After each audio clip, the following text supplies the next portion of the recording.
আসসালামু আলাইকুম। মহান বিজয় দিবসের শুভেচ্ছা জানিয়ে শুরু করছি এখনকার চ্যানেল আই সংবাদ। সংবাদে আপনাদের সাথে আছে আমি নবনীতা। বিস্তারিত সংবাদে শুরুতেই জানিয়ে দিচ্ছি ফ্রেশ আটা ময়দা সুজি সংবাদ শিরোনাম।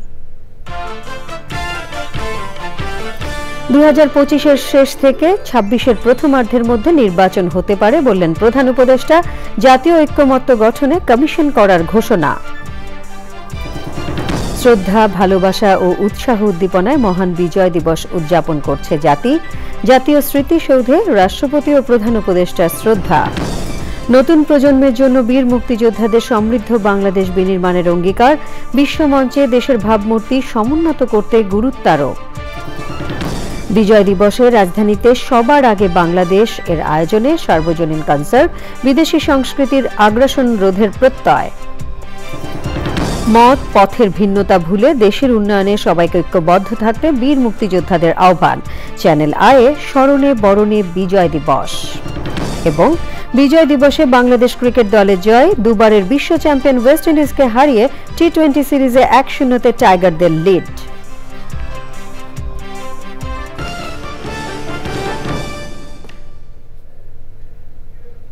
এছাড়াও নিটোল টাটা বিশেষ সংবাদে থাকছে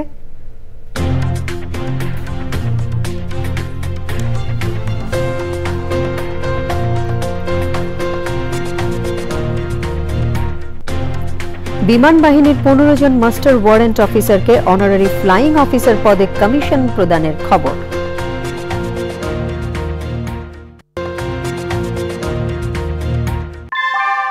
আমাদের দেশে একটা প্রচলন আছে, বছরের প্রথমে একটা বাচ্চাদের জন্য একটা বড় অ্যামাউন্ট লাগে। ঠিক করলাম যে আমরা একটা ডিপিএস খুলি এবং বিকাশে এটা খোলার কারণ হচ্ছে কি, বেশি হ্যাজেল নাই, বাসায় বসেই সব করা যাচ্ছে। আমি যে টাকাটা তুলছি, সেক্ষেত্রেও দেখা গেছে যে আমার ওরা কোনো চার্জ নেয়নি। বিকাশ অ্যাপে ডিপিএস, টাকা জমায় সারা দেশ। সংবাদ শিরোনামগুলো জানাচ্ছিলাম। এখনকার সংবাদ আয়োজন একই সঙ্গে চ্যানেল আইয়ের ইউটিউব চ্যানেল এবং চ্যানেল আইয়ের ওটিটি প্ল্যাটফর্ম আই স্ক্রিনে লাইভ স্ট্রিমিং হচ্ছে। যাচ্ছি পুরো সংবাদে। প্রধান উপদেষ্টা অধ্যাপক ডক্টর মোহাম্মদ ইউনূস বলেছেন 2025 সালের শেষের দিক থেকে 2026 সালের প্রথমার্ধের মধ্যে জাতীয় নির্বাচন হতে পারে। মহান বিজয় দিবসে জাতির উদ্দেশ্যে ভাষণে 6 সংস্কার কমিশনের চেয়ারম্যানকে নিয়ে জাতীয় ঐক্যমত্য গঠন কমিশন করার ঘোষণা দেন তিনি। প্রধান উপদেষ্টার নেতৃত্বে আগামী মাসে কাজ শুরু করবে কমিশন। অপপ্রচার রোধে দেশের প্রকৃত চিত্র বিশ্ববাসীর সামনে তুলে ধরতে গণমাধ্যম কর্মী সহ সবাইকে আহ্বান জানিয়েছেন প্রধান উপদেষ্টা। চকর মালিথা জানাচ্ছেন। পাকিস্তানি হানাদার বাহিনীর ছাত্র জনতার অভ্যুত্থান পরবর্তী প্রথম মহান বিজয় দিবস উপলক্ষে জাতির উদ্দেশ্যে প্রধান উপদেষ্টার ভাষণ। দেশবাসীকে বিজয় দিবসের শুভেচ্ছা জানান তিনি। ছাত্র জনতা নতুন বাংলাদেশ গড়ার জন্য যে ঐক্য গড়ে তুলেছিল, সে ঐক্য এখনো পাথরের মতো মজবুত আছে। আমি দেশের গণমাধ্যম কর্মী ও জনগণের প্রতি আহ্বান জানাই, বিশ্বের কাছে দেশের প্রকৃত চিত্র তুলে ধরুন। অপপ্রচারের বিরুদ্ধে সত্যই হোক আমাদের হাতিয়ার। দেশের অর্থনীতির ভবিষ্যৎ নিয়ে অন্তর্বর্তী সরকার আস্থা অর্জনে সফল হয়েছে বলে জানান প্রধান উপদেষ্টা। ব্যাংকিং ব্যবস্থায় আস্থা এবং নিয়ম শৃঙ্খলা ফিরে আসছে। কোনো ব্যাংক বন্ধ করে দিতে হয়নি। ব্যাংক যত দুর্বলই হোক, তাকে টিকিয়ে রাখার ব্যবস্থা করা হয়েছে। এখন বাংলাদেশ ব্যাংকের বড় কাজ হলো পাচার করা টাকা দেশে ফিরিয়ে আনা। নির্বাচন কমিশন সংস্কার এবং জাতীয় নির্বাচনের সময় নিয়ে এই প্রথম সরাসরি কথা বলেন অধ্যাপক মোহাম্মদ ইউনূস। রাজনৈতিক ঐকমত্যের কারণে আমাদেরকে যদি অল্প কিছু সংস্কার করে ভোটার তালিকা নির্ভুলভাবে তৈরি করার ভিত্তিতে নির্বাচন সম্পন্ন করতে হয়, তাহলে 2025 সালের শেষের দিকে নির্বাচন অনুষ্ঠান হয়তো সম্ভব হবে। আর যদি এর সঙ্গে নির্বাচন প্রক্রিয়া এবং নির্বাচন সংস্কার কমিশনের সুপারিশের পরিপ্রেক্ষিতে এবং জাতীয় ঐকমত্যের ভিত্তিতে প্রত্যাশিত মাত্রার সংস্কার যোগ করি, তাহলে অন্তত আরও 6 মাস অতিরিক্ত সময় লাগতে পারে। মোটা দাগে বলা যায় 2025 সালের শেষ দিক থেকে 2026 সালের প্রথমার্ধের মধ্যে নির্বাচনের সময় নির্ধারণ করা যায়। প্রথম পর্যায়ের 6টি সংস্কার কমিশনের চেয়ারম্যানদের নিয়ে নতুন একটি কমিশন গঠনের ঘোষণা দেওয়া হয় ভাষণে। আমার সাথে এই কমিশনের সহসভাপতির দায়িত্ব পালন করবেন অধ্যাপক আলী রিয়াজ। এই নতুন কমিশনের প্রথম কাজ হবে নির্বাচন অনুষ্ঠানের জন্য যে সমস্ত সিদ্ধান্ত জরুরি, সেই সমস্ত বিষয়ে তাড়াতাড়ি ঐকমত্য সৃষ্টি করা এবং সকলের সঙ্গে আলোচনা করে কোন সময় নির্বাচন অনুষ্ঠান করা যায় সেই ব্যাপারে পরামর্শ চূড়ান্ত করা। বিজয়ের মাসে দল মত জাতি ধর্ম বর্ণ নির্বিশেষে সবাইকে ঐক্যবদ্ধ থাকার আহ্বান জানান প্রধান উপদেষ্টা। প্রচারের বিষয়েও চকর মালিথা, চ্যানেল আই, ঢাকা। শ্রদ্ধা, ভালোবাসা ও উৎসাহ উদ্দীপনায় ৫৪তম মহান বিজয় দিবস উদযাপন করছে জাতি। ভোরে জাতীয় স্মৃতিসৌধে মুক্তিযুদ্ধে বীর শহীদদের প্রতি শ্রদ্ধা জানিয়েছেন রাষ্ট্রপতি মোহাম্মদ শাহাবুদ্দিন ও প্রধান উপদেষ্টা অধ্যাপক ডক্টর মোহাম্মদ ইউনুস। এবছর জাতীয় স্মৃতিসৌধে শ্রদ্ধা জানালেন পূর্ব তিমুরের প্রেসিডেন্ট জোসে রামোস হোর্তা। পরে বীর মুক্তিযোদ্ধাদের সঙ্গে শুভেচ্ছা বিনিময় করেন তারা। চকর মালিথা জানাচ্ছেন। বিনম্র চিত্তে মুক্তিযুদ্ধে বীর শহীদদের স্মরণ করছে জাতি। বিজয়ের এই দিনে জাতির শ্রেষ্ঠ সন্তানদের প্রতি শ্রদ্ধা জানাতে সকালে সাভার জাতীয় স্মৃতিসৌধে প্রথমে পুষ্পস্তবক অর্পণ করেন রাষ্ট্রপতি মোহাম্মদ শাহাবুদ্দিন। শহীদ বেদিতে তিনি নীরবে দাঁড়িয়ে থাকেন কিছুক্ষণ।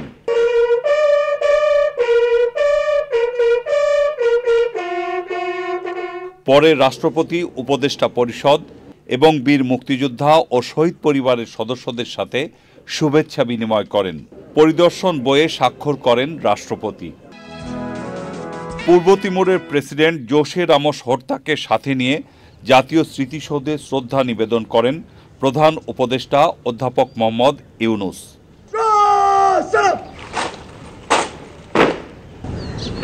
শহীদ বেদি থেকে নেমে তারা জাতীয় স্মৃতিসৌধে উপস্থিত উপদেষ্টা পরিষদের সদস্য, ৩ বাহিনী প্রধান, সামরিক ও বেসামরিক কর্মকর্তা, শহীদ পরিবারের সদস্য এবং যুদ্ধাহত বীর মুক্তিযোদ্ধাদের সাথে শুভেচ্ছা বিনিময় করেন।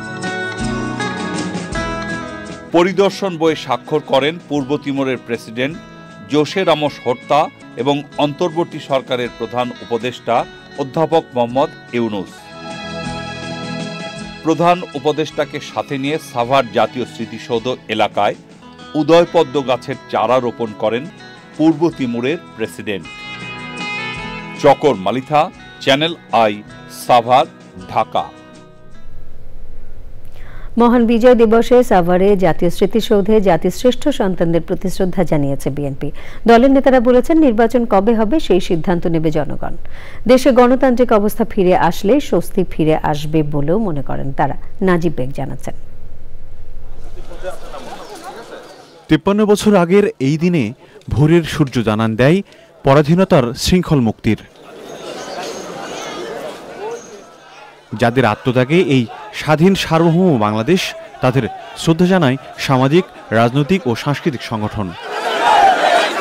জাতীয় স্মৃতিসৌধে শ্রদ্ধা জানাতে গিয়ে ভিড়ে অসুস্থ হয়ে পড়েন বিএনপি মহাসচিব। পরে চিকিৎসার জন্য তাকে নিয়ে যাওয়া হয়। জাতীয় স্মৃতিসৌধে শ্রদ্ধা জানিয়ে জাতীয় নির্বাচন ইস্যুতে কথা বলেন দলের স্থায়ী কমিটির এই সদস্য। প্রধান উপদেষ্টা ওনার বক্তব্য দিয়েছেন, রাজনৈতিক নেতৃবৃন্দ সহ এই বাংলাদেশের মালিকানা শুধু তো তত্ত্বাবধায়ক সরকারের কাছে না, এই দেশের মালিক এদেশের জনগণ। তারাই সিদ্ধান্ত নেবে কত দ্রুত আগামী জাতীয় নির্বাচন অনুষ্ঠিত হবে। পরে দলের প্রতিষ্ঠাতা প্রয়াত প্রেসিডেন্ট শহীদ জিয়াউর রহমানের মাজারে শ্রদ্ধা জানায় দলটি। বিভিন্ন ইস্যুতে কথা বলেন দলটির নেতারা। সংস্কার একটা বিষয়, এটা যুগ যুগ ধরে চলবে, নতুন কিছু না। এটা হঠাৎ করে এটা একটা প্যাকেটে করে এনে আমি সংস্কার দিয়ে গেলাম। আমরা আশা করছি এই সরকার দ্রুততম সময়ে জনগণের ভোট অধিকার জনগণের হাতে ফেরত দেবে, এটাই আমাদের কামনা। স্বৈরাচারের দোষদের সম্পর্কে জনগণকে সতর্ক থাকার আহ্বান জানান বিএনপি নেতারা। নাজিব বেগ, চ্যানেল আই, ঢাকা। জাতীয় নির্বাচনের সুষ্ঠু পরিবেশ সৃষ্টি ও ভুয়া ভোটারদের বাদ দিয়ে নির্ভুল ভোটার তালিকা প্রণয়ন এবং প্রবাসীদের ভোটার করার দাবি জানিয়েছে বাংলাদেশ জামায়াতে ইসলামী। রাজধানীতে মহান বিজয় দিবসের সমাবেশে দলের আমির বলেছেন, আওয়ামী লীগের লগি বৈঠা হামলাকারী ও বিচারের নামে জামায়াত নেতাদের হত্যার বিচার করা হবে। এনামুল কবির রূপম জানাচ্ছেন। মহান বিজয় দিবসে রাজধানীর নয়াপল্টনে দলের বিজয় র্যালি পূর্ব সমাবেশ থেকে জামাতে ইসলামীর আমির ডক্টর শফিকুর রহমান বলেন, আওয়ামী লীগের লগি বৈঠা হামলায় হত্যার বিচার করা হবে। ট্রাইব্যুনালে বিচারের নামে যাদের হত্যা করা হয়েছে তাদেরও বিচার করা হবে বলে জানান তিনি। মাফিয়া মাদারের নির্দেশে সেদিন লগি বৈঠা নিয়ে তার গুন্ডারা রাস্তায় নেমেছিল, তারাই তার নির্দেশে হত্যা করেছিল। এই মজলুম পরিবারগুলো সেদিন বিচার চেয়েছিল, আদালতে বিচার দায়েরও হয়েছিল, কিন্তু ক্ষমতার গরমে সেই বিচার তারা খেয়ে ফেলেছে। জামাত নেতারা বলেছেন, একজন ভোটারও যেন তালিকা থেকে বাদ না পড়েন সেজন্য সরকার ও নির্বাচন কমিশনকে সম্ভব সবকিছু করতে হবে। নির্বাচনের সুষ্ঠু পরিবেশ নিশ্চিত করতে হবে, জনগণের ভোটার তালিকা শুদ্ধ এবং সুষ্ঠু করতে হবে, দেশের জনগণের করতে হবে, বিদেশে আমাদের প্রবাসীরা যারা আছে তাদেরও এই তালিকায় অন্তর্ভুক্ত করে আগামী নির্বাচন হবে ইনশাআল্লাহ। পরে বিজয় র্যালি নয়াপল্টন থেকে শুরু হয়ে কাকরাইলে গিয়ে শেষ হয়। সকালে বাইতুল মোকাররম জাতীয় মসজিদ থেকে শাহবাগ পর্যন্ত র্যালি করে বাংলাদেশ ইসলামী ছাত্র শিবির। শাহবাগ মোড়ে হয় সংক্ষিপ্ত সমাবেশ। আমাদের কেমন করে করা হয়েছে যে শিক্ষা ব্যবস্থায় আমরা আধিপত্যবাদী দাবিদারদের বিরুদ্ধে কথা বলতে পারবো না। Enamul Kabir Rupam, channel i, Dhaka. নতুন প্রজন্মের জন্য সমৃদ্ধ বাংলাদেশ বিনির্মাণের অঙ্গীকার করেছেন বীর মুক্তিযোদ্ধারা। রাজধানীতে ঢাকা জেলার বীর মুক্তিযোদ্ধাদের সম্মাননায় অংশ নিয়ে তারা বলেছেন, মুক্তিযুদ্ধের চেতনা ধারণ করে আগামী সম্প্রীতির বাংলাদেশ গঠনে সব মহলকে এগিয়ে আসতে হবে। বিশ্ব মঞ্চে দেশের ভাবমূর্তি সমুন্নত করতে গুরুত্ব আরোপ করেছেন তারা। আলিম আল রাজি জানাচ্ছেন, নাগরিক ও মানবিক মর্যাদার পাশাপাশি ন্যায্যতার দাবিতে ৭১-এর রণাঙ্গনে হানাদারের বুলেটের সামনে বুক চিতিয়ে দাঁড়িয়েছেন মুক্তিযোদ্ধারা। ৯ মাসের অজস্র ত্যাগ আর ৩০ লাখ শহীদের রক্তের বিনিময়ে বিশ্ব মানচিত্রে জন্ম নেয় স্বাধীন সার্বভৌম বাংলাদেশ। স্বাধীনতার ৫৩ বছর পেরিয়ে দেশ এগিয়ে যাচ্ছে অপ্রতিরোধ্য গতিতে। মহান বিজয় দিবসে ঢাকা জেলা প্রশাসনের উদ্যোগে জাতির সূর্য সন্তান বীর মুক্তিযোদ্ধাদের সম্মাননা ও আলোচনা।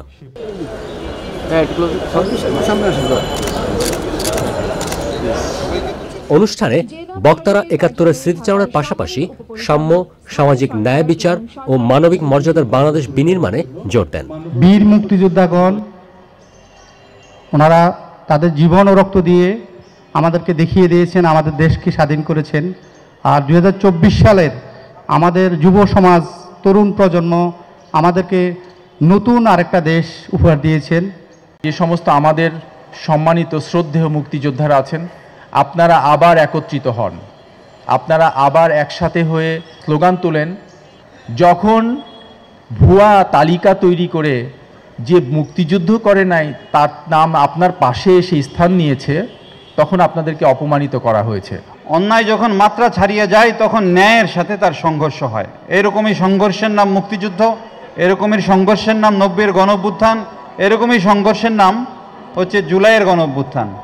সমাজে আইনের শাসন থাকবে, একজন আরেকজনকে শ্রদ্ধা করবে, সম্মান করবে, মিলেমিশে বসবাস করবে, এই ধরনের কতগুলো চেতনা নিয়ে, সুন্দর চেতনা নিয়ে ওনারা যুদ্ধ করেছেন। এই যে সুন্দর চেতনা, এগুলোর আসলে কোনো দল হয় না।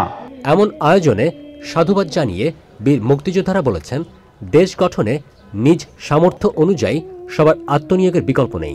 সম্বর্ধনা পাবো, সম্মান পাবো, এই আশায় আমরা কিন্তু যুদ্ধে যাই নাই। আমরা যুদ্ধে গেছি দেশকে স্বাধীন করতে, কারণ আমরা এতই আমাদেরকে ঘৃণার চোখে দেখতেন পাকিস্তানিরা। যেই মুক্তিযুদ্ধের স্বপ্নটা নিয়ে আমরা লড়াই করেছিলাম, সেই মুক্তিযুদ্ধের স্বপ্নটা অর্জিত হয়নি। সেই মুক্তিযুদ্ধের স্বপ্ন ছিল একটা শোষণহীন সমাজ ব্যবস্থা। আমাদের বাসস্থান, খাদ্য, আমাদের নিরাপত্তা সমস্ত দিয়েছে জনগণ। অতএব জনগণ ও মুক্তিযোদ্ধা। ৫৩ বছরে আমরা কতটুকু আগাতে পেরেছি, এটা কিন্তু একটা বিশাল প্রশ্ন। আমাদের এই দেশটাকে এগিয়ে নিয়ে যাওয়ার জন্য আমাদের কিন্তু ভূমিকা রাখতে হবে। আমাদের ভূমিকা কিন্তু শেষ হয়ে যায় নাই, এই যুদ্ধ শেষ হয়ে যায় নাই। যে যুদ্ধ হচ্ছে বাংলাদেশকে ভালো রাখার যুদ্ধ, বাংলাদেশকে এগিয়ে নিয়ে যাওয়ার যুদ্ধ, বাংলাদেশকে একটা ভালো রাষ্ট্রে পরিণত করার যুদ্ধ। আমাদের এই অতি লোভ, যে দ্রুত কিছু অর্জন করার যে আমাদের একটা প্রবণতা, সেখান থেকে কিন্তু আজকে নানা রকমের দুঃশাসন বলি, দুর্বিষহ ব্যবস্থাপনা বলি, তা হচ্ছে। সুতরাং আসুন আমরা সবাই হাতে হাত মিলিয়ে আবার সেই ৭১-এর মতো বাংলাদেশটাকে ভালো রাখার জন্য এগিয়ে যাই এবং একসাথে আমরা যেন সবাই থাকতে পারি সে প্রচেষ্টা থাকে আমাদের। দেশের উন্নয়ন ও গণতন্ত্র সংহত করতে লাখো প্রাণের আত্মাহুতির চেতনা সমুন্নত রাখার বিকল্প নেই বলেছেন জাতির শ্রেষ্ঠ সন্তানরা। আলিমাল রাজি, চ্যানেল আই, ঢাকা। মহান বিজয় দিবসে সর্বজনীন কনসার্টের আয়োজন করেছে সবার আগে বাংলাদেশ নামের একটি সংগঠন। রাজধানীর মানিক মিয়া অ্যাভিনিউয়ে চলছে কনসার্ট। বিশিষ্ট সঙ্গীত শিল্পীরা কনসার্টে সঙ্গীত পরিবেশন করছেন। কনসার্টের মিডিয়া পার্টনার চ্যানেল আই। সরাসরি যাচ্ছি। প্রিয় দর্শক, সম্পূর্ণ আয়োজনটি আপনারা দেখতে পারবেন শুধুমাত্র চ্যানেল আইয়ের পর্দায় 27 ডিসেম্বর শুক্রবার বিকেল 4:20। আয়োজনের সম্পূর্ণ কারিগরি সহায়তায় রয়েছে ইমপ্রেস টেলিফিল্ম লিমিটেড। মত ও পথে যতই ভিন্নতা থাকুক, দেশের উন্নয়নে সবারই ঐক্যবদ্ধ থাকতে হবে, এমন মন্তব্য করে বীর মুক্তিযোদ্ধারা বলেছেন, লাল সবুজের বাংলাদেশের জন্যই তাদের সব কর্ম, সব চিন্তা। মহান বিজয় দিবসে চ্যানেল আই আয়োজিত বিশেষ অনুষ্ঠান স্মরণে বরণে বিজয় দিবসে অংশ নেন বীর মুক্তিযোদ্ধাদের পাশাপাশি বিভিন্ন ক্ষেত্রে দেশ বরেণ্য ব্যক্তিত্বরা। মুস্তাফা মল্লিক জানাচ্ছেন। আজ 16 ডিসেম্বর চ্যানেল আই প্রাঙ্গণে বিশেষ আয়োজন স্মরণে বরণে বিজয় দিবস। মূল অনুষ্ঠান সকাল 9:30টায় থাকলেও এরও বেশ আগে থেকেই আসতে থাকেন জাতির বীর সন্তান মুক্তিযোদ্ধারা।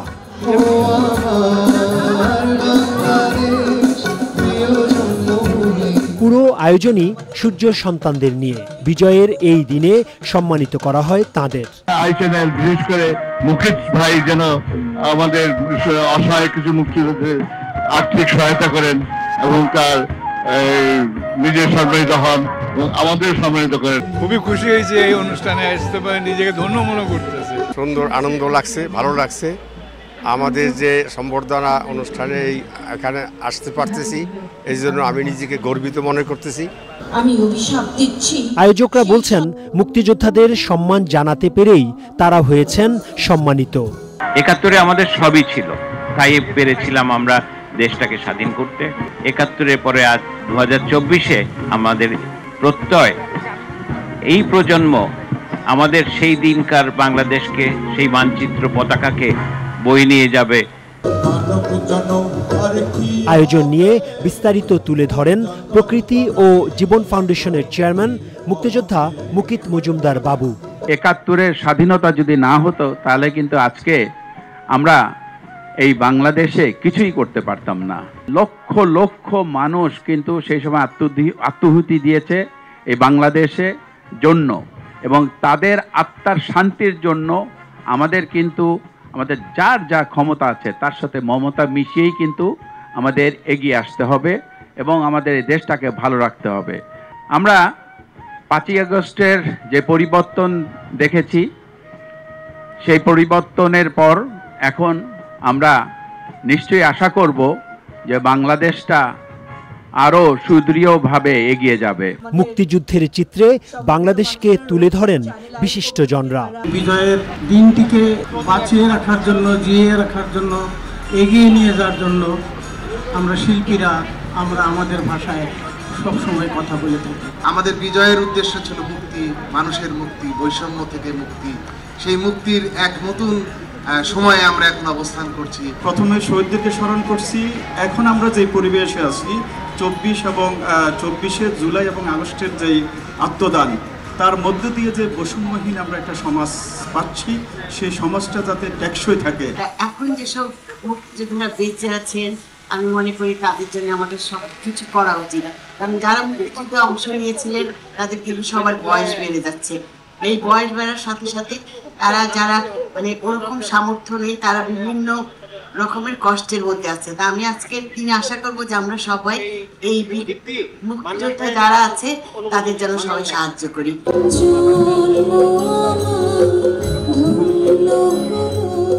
71 সালে দেশের জন্য যারা যুদ্ধ করেছেন, প্রাণ দিয়েছেন, তাদের জন্যই এই মানচিত্র, তাদের জন্যই এই লাল সবুজের বাংলাদেশ। এখানে যেসব মুক্তিযোদ্ধারা এসেছিলেন তারা বলছেন, মুক্তিযুদ্ধ হচ্ছে বাংলাদেশের সর্বোচ্চ গৌরবের। ঢাকার চ্যানেল আইয়ের চেতনা চত্বর থেকে মুস্তাফা মল্লিক, চ্যানেল আই। বৈষম্য বিরোধী ছাত্র আন্দোলনের নেতৃত্ব দানকারী প্রসঙ্গে বাংলাদেশ জাতীয় পার্টি বিজেপির চেয়ারম্যান আন্দালিব রহমান পার্থ বলেছেন, তাদের কথা শুনলে মনে হয় আগামী নির্বাচনের পরেও তারা ক্ষমতায় থাকবে। তিনি আরও বলেন, কোনো দলকে ক্ষমতায় আনতে নির্বাচনকে বিলম্বিত করা যাবে না। ওবায়দুল রশিদ জানাচ্ছেন। মহান বিজয় দিবস উপলক্ষে বাংলাদেশ জাতীয় পার্টি বিজেপির বিজয় র্যালি। র্যালিটি বনানী থেকে শুরু হয়ে গুলশান 2-এ এসে শেষ হয়। র্যালি শেষে বিজেপির চেয়ারম্যান আন্দালিব রহমান পার্থ তার বক্তব্যে উপদেষ্টাদের সমালোচনা করেন। সরকার নামানো আর সরকার চালানো এক কথা না ভাইয়েরা, তোমাদের মনে রাখতে হবে, তোমরা হয়তো 10 বলে 20 রান করেছ, কিন্তু 180 রান বাংলাদেশের মানুষ করেছে 17 বছর। তোমাদের এই অশ্রদ্ধা, তোমাদের এই কথা, তোমাদের এই কথা বলার ধরন দেখে আমাদের মনে হয় যে তোমাদের মধ্যে ইচ্ছা, আশা, আকাঙ্ক্ষা জেগেছে যে তোমরা নির্বাচনে করে এই সরকারে থাকবে। আমার কোনো অসুবিধা নাই, তোমরা দল করো, তোমরা নির্বাচন করো, কিন্তু কোন দলকে ক্ষমতায় আনার জন্য নির্বাচনকে কোনোভাবে বিলম্বিত করা যাবে না। অর্থনীতি এবং রাজনীতি এক নয় উল্লেখ করে সরকারকে সাধারণ মানুষের কথা চিন্তা করতে বলেন আন্দালিব রহমান পার্থ। বাংলাদেশের মানুষ 17 বছর ভোট দেয় নাই। আমরা জনগণের কথা বলি, তোমরা যদি কোনোভাবেও এই সরকারকে প্রভাবিত করার চেষ্টা করো নির্বাচন বিলম্বিত করার জন্য, তাহলে মনে রাখতে হবে যে তোমরা সাধারণ মানুষের বিরুদ্ধে অবস্থান করছো। আর সাধারণ মানুষের বিরুদ্ধে অবস্থান করলে আমার ভাইয়ের একটা কথা পরিষ্কার, শেখ হাসিনা বা আওয়ামী লীগ সরকারের কিন্তু 17 বছরের মাথা খারাপ হয়ে গেছে। তোমাদের মাথা খারাপ হতে 17 মিনিট সময় লাগবে না ভাই। ভালো মানুষদের রাজনীতিতে আসার আহ্বান জানিয়ে পার্থ বলেন, ভালো মানুষ রাজনীতিতে না আসলে কোনো সংস্কারই কাজ হবে না। Obaidul Rashid, channel i, Dhaka. এবারে বাংলাদেশ ওয়েস্ট ইন্ডিজ টি20 series 2024।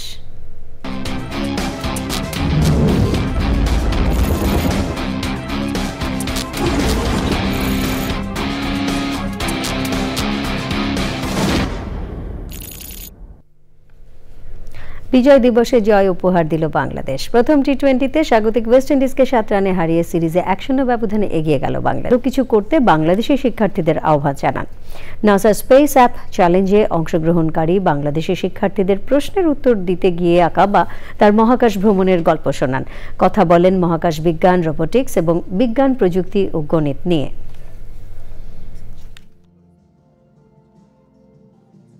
When you go up and you see the entire planet from 200 miles away, it changes how you view the planet. You can see the very thin atmosphere that is keeping all of us alive every day. And you know you have to take care of that. When you see rivers that should be blue and they're brown because of deforestation and soil erosion, it's very clear to see that from space, and you know we need to do a better job. এরই সাথে সংবাদে নিয়ে নিচ্ছে খানিকক্ষণের বিরতি। আর বিরতির পর অন্যান্য সংবাদের সাথে জানিয়ে ফিরব। উদ্যোগে বিজয় দৌড় অনুষ্ঠিত হয়েছে। গুলশান সোসাইটি লেক পার্ক থেকে দৌড় শুরু হয়ে শহীদ ডক্টর ফজলে রাব্বি পার্কে এসে শেষ হয়। পরে বিজয়ীদের মাঝে মেডেল ও পুরস্কার বিতরণ করা হয়। সোসাইটির president barrister Omar Sadat, vice president Syed Almas Kabir, general secretary Syed Ahsan Habib সহ সোসাইটির ইসি কমিটির সদস্যরা দৌড়ে অংশগ্রহণ করেন। বিজয় দিবস উপলক্ষে ইনসাফ বারাকা কিডনি অ্যান্ড জেনারেল হসপিটাল এবং বারাকা ফাউন্ডেশনের উদ্যোগে মেধাবী শিক্ষার্থীদেরকে শিক্ষাবৃত্তি ও ফ্রি মেডিকেল ক্যাম্পের আয়োজন করা হয়। সাবেক প্রধান নির্বাচন কমিশনার বিচারপতি মোহাম্মদ আব্দুর রফ প্রধান অতিথি হিসেবে ক্যাম্পের উদ্বোধন করেন। হাসপাতালের বিভিন্ন বিভাগের বিশেষজ্ঞ চিকিৎসকের তত্ত্বাবধানে রোগীদের মাঝে মেডিকেল ক্যাম্পে মেডিসিন, গাইনি, ডায়াবেটিস সহ চিকিৎসা এবং পরামর্শ দেওয়া হয়। ওপেন সোর্স বাংলাদেশ অ্যালায়েন্স আয়োজন করল তাদের প্রথম বুট ক্যাম্প। ক্যাম্পের লক্ষ্য ছিল ওপেন সোর্স টেকনোলজি সম্পর্কে সচেতনতা বৃদ্ধি করা, বাস্তব কাজের অভিজ্ঞতা বিনিময় এবং অংশগ্রহণকারীদের ভবিষ্যতে সফটওয়্যার ডেভেলপমেন্টে অবদান রাখতে উদ্বুদ্ধ করা। আয়োজকরা জানান, ইভেন্টটি হেডলেস সিএমএস প্রকল্প উন্নয়ন বিষয়ক কর্মশালা হিসেবে ডিজাইন করা হয়, যা দেশের ডেভেলপার, শিক্ষার্থী এবং প্রযুক্তি পেশাজীবীদের দক্ষতা উন্নয়নে উল্লেখযোগ্য ভূমিকা রাখবে। দিনব্যাপী ইভেন্টটিতে দেশের বিভিন্ন বিশ্ববিদ্যালয়ের শিক্ষার্থী, প্রযুক্তি পেশাজীবী এবং কমিউনিটি সদস্যরা অংশগ্রহণ করেন। সিরিয়ার নতুন প্রশাসনের নির্দেশের পর শিক্ষার্থীরা আবারও স্কুলে যাওয়া শুরু করেছে। আসাদ সরকারের পতনের 5 দিনের মধ্যে তুরস্ক সীমান্ত অতিক্রম করে 7,600 সিরীয় শরণার্থী নিজ দেশে ফিরে গেছেন বলে জানিয়েছেন তুরস্কের স্বরাষ্ট্রমন্ত্রী। সিরিয়ায় সামরিক স্থাপনা লক্ষ্য করে ইসরায়েলি বিমান বাহিনীর 61টির বেশি ক্ষেপণাস্ত্র হামলা চালিয়েছে। এছাড়া সিরিয়ার রাজধানী দামেস্কে আবারও দূতাবাস চালু করার ঘোষণা দিয়েছে কাতার। এদিকে গাজায় অব্যাহত ইসরায়েলি হামলায় হতাহতের সংখ্যা বাড়ছেই। নুসাইরাত উদ্বাস্তু শিবিরে ইসরায়েলি রকেট হামলায় ফিলিস্তিনি সাংবাদিক আহমেদ আল্লুহ সহ সিভিল ডিফেন্সের 5 কর্মী নিহত হয়েছেন। গাজার উত্তরাঞ্চলে একটি বিদ্যালয়ে ইসরায়েলি হামলায় আরও 20 জন নিহত হয়েছেন। ইসরায়েলি প্রধানমন্ত্রী বেনয়ামিন নেতানিয়াহু গাজা ও সিরিয়া ইস্যু নিয়ে যুক্তরাষ্ট্রের নবনির্বাচিত প্রেসিডেন্ট ডোনাল্ড ট্রাম্পের সাথে আলোচনা করেছেন বলে জানা গেছে। নিটোল টাটা বিশেষ সংবাদ।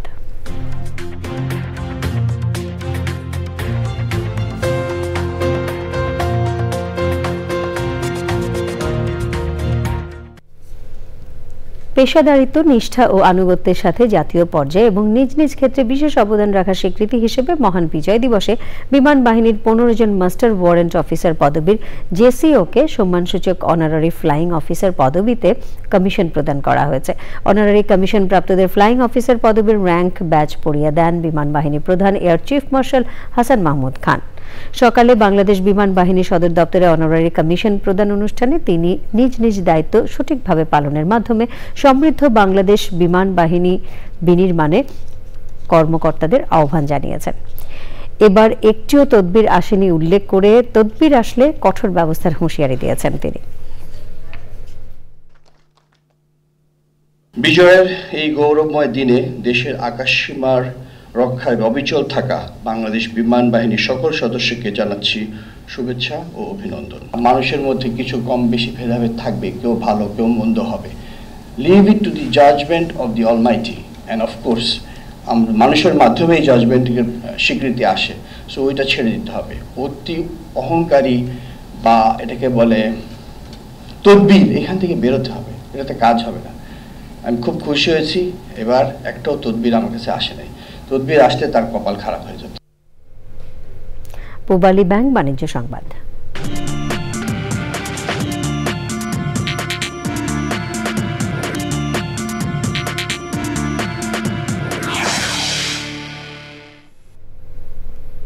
আনুষ্ঠানিকভাবে ট্রান্স প্যাসিফিক বাণিজ্য চুক্তির 12তম সদস্য হিসেবে যোগ দিয়েছে যুক্তরাজ্য।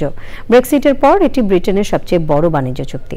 চুক্তির মাধ্যমে যুক্তরাজ্য প্রশান্ত মহাসাগরীয় অঞ্চলের দেশগুলোর সঙ্গে বাণিজ্য সম্পর্ক জোরদার করবে এবং শুল্ক কমানোর সুযোগ পাবে। চুক্তিটি 24শে ডিসেম্বর অস্ট্রেলিয়ার সঙ্গে কার্যকর হবে এবং কানাডা ও মেক্সিকো অনুমোদনের পর 60 দিনের মধ্যে তাদের সাথেও কার্যকর হবে। সংবাদে আবারও নিয়ে নিচ্ছি বিরতি। আর বিরতির পর খেলার খবরে থাকছে। আপনারা দেখছেন চ্যানেল আই সংবাদ। বৈষম্য বিরোধী ছাত্র আন্দোলনের সময় শাহবাগ থানার হত্যা চেষ্টা মামলায় ছাত্রলীগের ইডেন মহিলা কলেজের শাখা সভাপতি তামান্না জেসমিন রিভার 2 দিনের রিমান্ড মঞ্জুর করেছেন আদালত। সোমবার বিকেলে ঢাকার সিএমএম আদালতে তদন্ত কর্মকর্তা জিজ্ঞাসাবাদের জন্য তাকে 10 দিনের রিমান্ডের আবেদন করেন। ধানমন্ডি থানার আরেক হত্যা চেষ্টা মামলায় দক্ষিণ স্বেচ্ছাসেবক লীগের কেন্দ্রীয় কমিটির তথ্য ও গবেষণা সম্পাদক আবুল কালাম আজাদ, দক্ষিণ স্বেচ্ছাসেবক লীগের সহসভাপতি নিজামুদ্দিন এবং সদস্য বিকাশ রায়কে কারাগারে পাঠিয়েছেন আদালত। তাদের জামিন আবেদন নামঞ্জুর করেন আদালত। রাজধানীর বিভিন্ন এলাকা থেকে তাদের গ্রেফতার করা হয়। কিশোরগঞ্জের ভৈরবে কভার্ড ভ্যান ও সিএনজি চালিত অটোরিকশা সংঘর্ষে 3 নারী সহ 5 জন নিহত হয়েছেন। সকাল 10:45টার দিকে ঢাকা সিলেট মহাসড়কে ভৈরব উপজেলার জগন্নাথপুর এলাকায় এই দুর্ঘটনা ঘটে। নিহত 5 জনের মধ্যে 2 জনের পরিচয় পাওয়া গেছে। তারা হলেন অটোরিকশা চালক শাহিন এবং যাত্রী রাজন। তাদের বাড়ি নরসিংদী জেলার পিজির কান্দিতে। নিহত 3 নারীর পরিচয় পাওয়া যায়নি। নারায়ণগঞ্জের সোনারগাঁয়ে বিজয় দিবসের অনুষ্ঠানে থানা বিএনপির 2 গ্রুপের ধাওয়া, পাল্টা ধাওয়া এবং সংঘর্ষের ঘটনা ঘটেছে। এতে অন্তত 25 জন আহত হয়েছেন। বিজয় দিবসের কর্মসূচির জন্য উপজেলা প্রশাসন আলাদা সময় বেঁধে দেয়। প্রথমে কর্মসূচি পালন করেন সোনারগাঁও থানা বিএনপির সভাপতি আজহারুল ইসলাম মান্নান ও তার সমর্থকরা।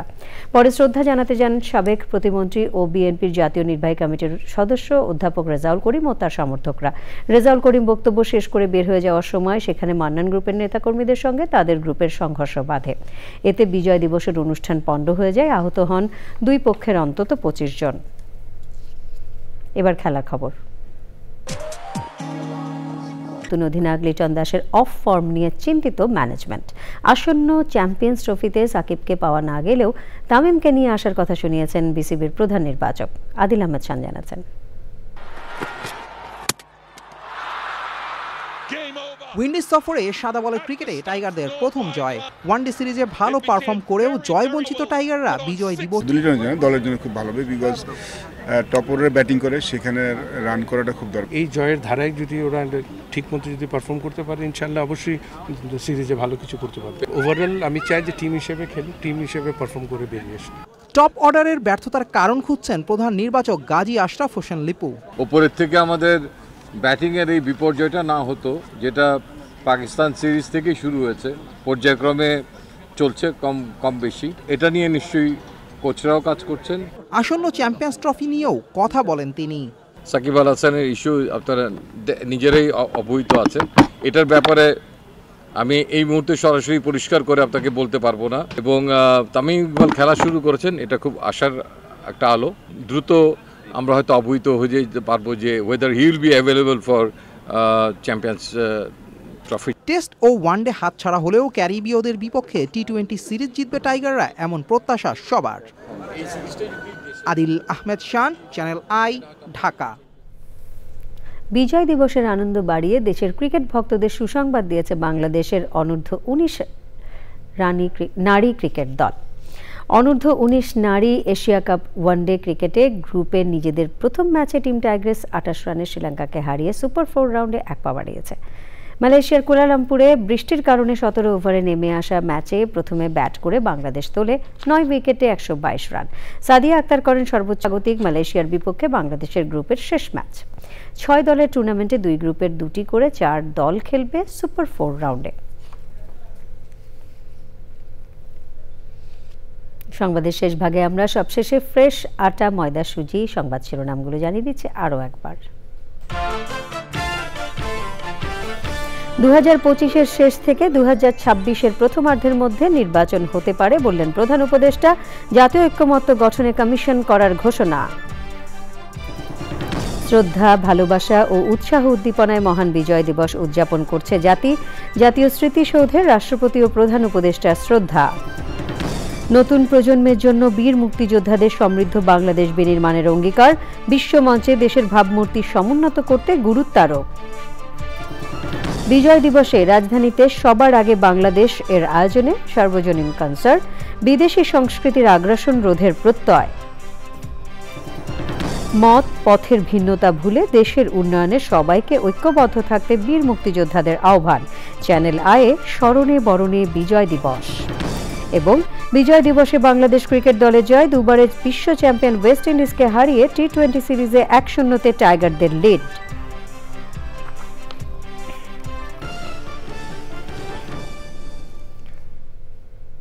পরবর্তী সকল সংবাদ দেখার আমন্ত্রণ রইল। ধন্যবাদ সবাইকে।